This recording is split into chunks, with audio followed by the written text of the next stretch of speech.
Foreign policy of a state is not decided by its ideology, but the ideology of a state is molded according to the national interests and foreign policy of a state. I have intentionally decided to start my today's talk with this statement because by the mid of my talk, I would relate this statement to our today's topic and you will have a fair idea why did I do that. In our today's video, we are going to build an analysis on what lessons Pakistan and India have to learn from West. According to a World Bank report of 2018, the trade capacity between India and Pakistan varies somewhere around $37 billion a year. However, actually, their trade statistics of 2021 and 2022 show that both countries have trade relations of not more than $2 billion a year.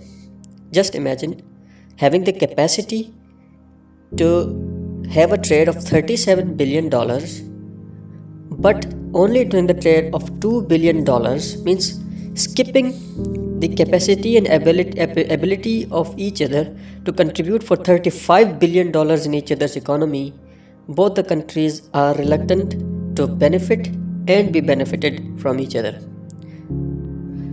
The conflict amongst Pakistan and India dates back to the very birth of these two nations in 1947. That was further added by 3 full-fledged wars amongst both the countries, and the recent bone of contention between the both is Kashmir issue.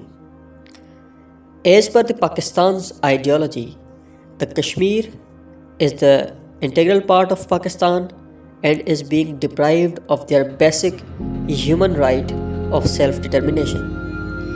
Being a Muslim state, Pakistan believes and portrays that it is their basic obligation to support their Muslim brothers in Kashmir.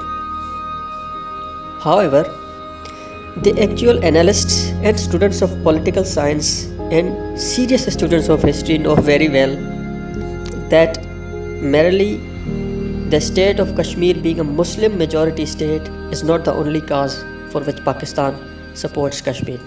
If that had been the case, the Muslims being suppressed in China and other regions of the world must also have received same attention from Pakistan which Kashmir is receiving. But unfortunately, we consider China as our brother state having no religious or civilizational affiliation with us. However, once we think of India houses more Muslims than Pakistan itself has into its boundary. But we consider India as our enemy state and China as our all-weather friend, as we used to call it. As I said, the serious students of political science and world history know very well that Pakistan's only concern for Kashmir is the rivers which are emerging from Kashmir.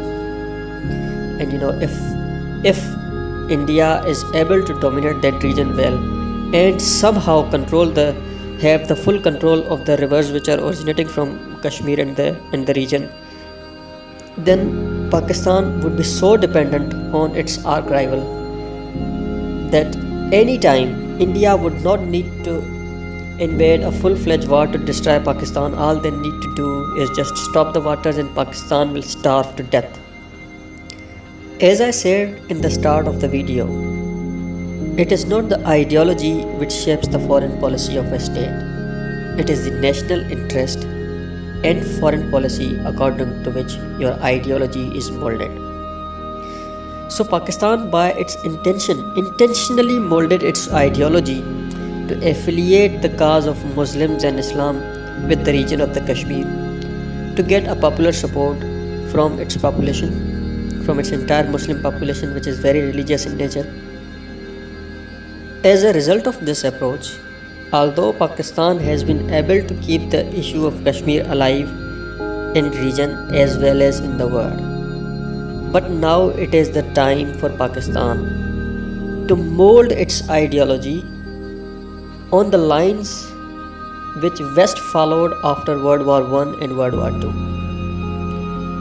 Everybody knows that West had gone to one of the most brutal wars of the history of mankind in 20th century.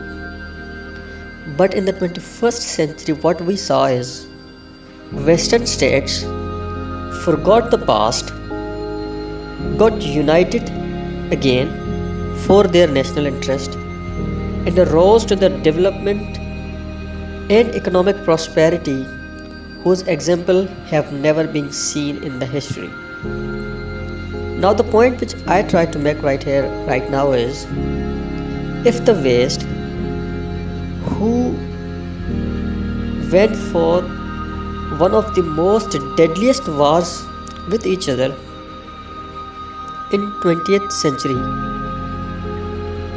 if they can get under the flag of one economy, Euro, I am talking about Euro and European nations, if they can get under the flag of one economy, if they can get united for the purpose of their national interest and for the purpose of their public interest, Pakistan and India, on the other hand, have the history of brotherly living for the centuries. For the centuries, the Muslims and the Hindus have stayed together in the subcontinent. So it is the time for both the countries to realize they have lost enough of their manpower as well as their economy, trying to keep their old ideologies alive. And it is time for both the countries, India as well as Pakistan, to re-evaluate their relationships amongst each other and get united